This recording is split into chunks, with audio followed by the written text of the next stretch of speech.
It's the 28th of November 2024. It's about 6 p.m.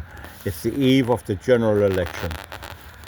This mural here at the Diamond at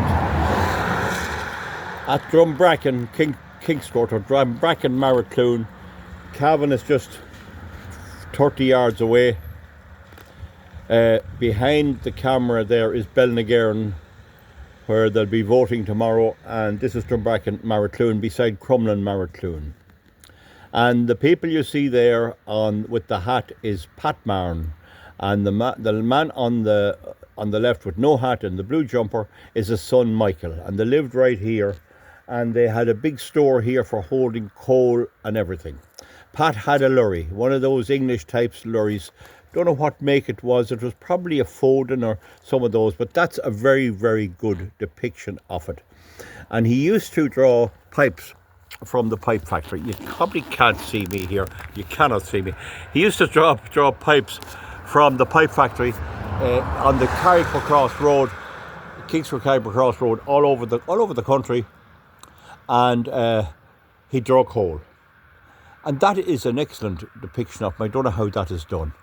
Anyone that ever knew him or Michael would know who they were. If you saw that anywhere, you'd know who they were. And when he passed away, it was about when Pat passed away, I must have been 1996. I was in England, in Liverpool, and I was on a shooting team, and I heard this man say behind me, we're having a drink, is Pat Marron of the Diamond dead? And it was no one there. Well, there was someone from here that was over there. They were shooting as well, but that's neither here nor there. But when Pat's wife died, I used to call in to see him here in Antrim.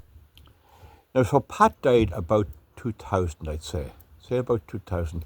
Mightn't be exactly right. And Michael died about 6 years ago. He was married in the locality here, just a bit away, and he died too, poor fella. Now, in Pat's day, he was a rough, hard man, and he would drink a drop, but he worked it off, you know. He'd drink an odd half one and bottles of Guinness, ordinary bottles of Guinness, with the froth sticking to his nose. Michael would drink as well, but not in his latter years. He didn't bother. He was only drinking it because the father was at it. But they weren't heavy drinkers; they were heavy workers. It wasn't unknown for Pat to take a few drinks in the town and have a big load of coal on the lorry, and to come down here after that and unloading the coal, because he might have to go in the morning to collect pipes. He was a fanatical Fianna Fáil supporter, and when he'd get a few drinks coming up to an election, he'd thump the counter and he'd shout, I am a great old Fianna Fáil man. And John Burton's pub, John Burton's come just from over the road here at Balnagearn, and he had a pub in Kingscourt, and Pat would be in, and when there'd be an election coming off, you'd hear him shouting, sure, if you're having a party or nobody. There'd be an odd independent running back then in the 60s. He'd say, sure, what good is an independent? So if you're having a party, what good are you? And he voted for Rory O'Hanlon, who's still alive. Rory O'Hanlon was his man in Carrickmacross. And Carrick, in case anyone doubts it, people in Cavan and Monaghan can vote tomorrow. They can vote for me too, because I'm in the election. But I'm not making that for that reason. It's just because it's calm conditions.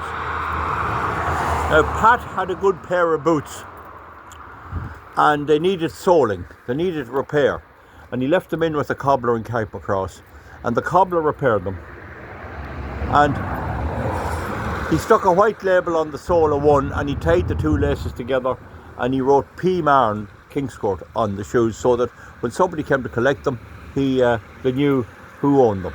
He knew who owned them. And Pat normally wouldn't go too far away. He might go to Dublin. He'd go to Dublin regularly to collect coal, and he'd go to Dundalk to collect coal. And he'd bring those pipes. They were chimney liners.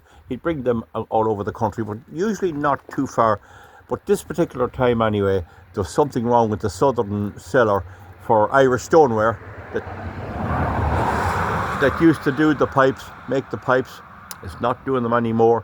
But he undertook to go to Kerry, and this was very unusual. So I don't know whether Mike was with him or not, Michael, but he headed off to Kerry anyway, way down around Limerick and all, driving on, and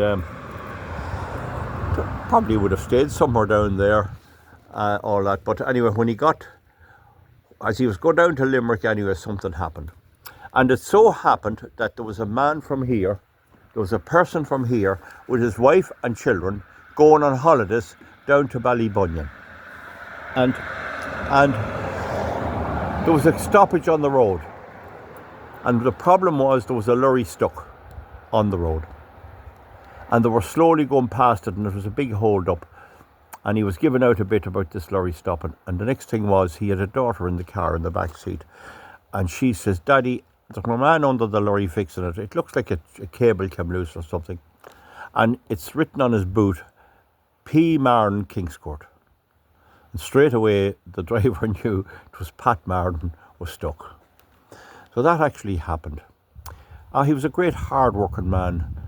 And he had I think he had a very happy life. Hard work was fun to him, and Michael used to go with him. And there was one time they got him to, somebody persuaded the two of them to take the pledge. And in fairness, it has to be said, Michael would never have been drinking much were it not for the father. They'd stop in the town and have a good few drinks, and they were mad for the politics as well. So anyway, well, Pat was anyway. Pat took the pledge anyway, and so did Michael. And they were on the drive for a couple of days, or a couple of weeks. And as they went up into Dunshaughlin, there was a big sign on the road with a man putting the horse in the cart, and he was pulling the cart himself. And obviously it was saying to him, if you drink Guinness, you'll be as strong as a horse. And they needed strength. So anyway, as they went up anyway, there was another man with him, and he says, Michael says to the father, "Daddy," he says, "what do you get that sign there? Look at that sign. Guinness for strength." He was making the point this pledge wasn't a great idea. Anyway, that is an excellent drawing. I don't know how that's done. Maybe somebody tell me. It's great credit to his people and his I'd say it must be children or grandchildren that have it there.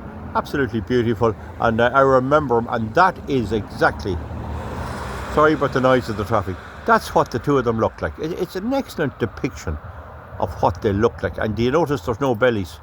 That's because they were working hard, delivering coal, delivering those pipes, and working all their lives. And the wife died first, and he used to miss her, and I used to call in to Cayley in it, and he'd be lonesome in there, the poor man, and he quiet end to his life, and then he passed away. Okay, folks, sorry about the noise here. This is the Diamond Cross at Drumbracken, Marrowcloon, on the Kingscourt to Shercock Road. Good luck. Comment underneath. That's Pat Marron. God be good to the man, and God be good to Michael. Good luck.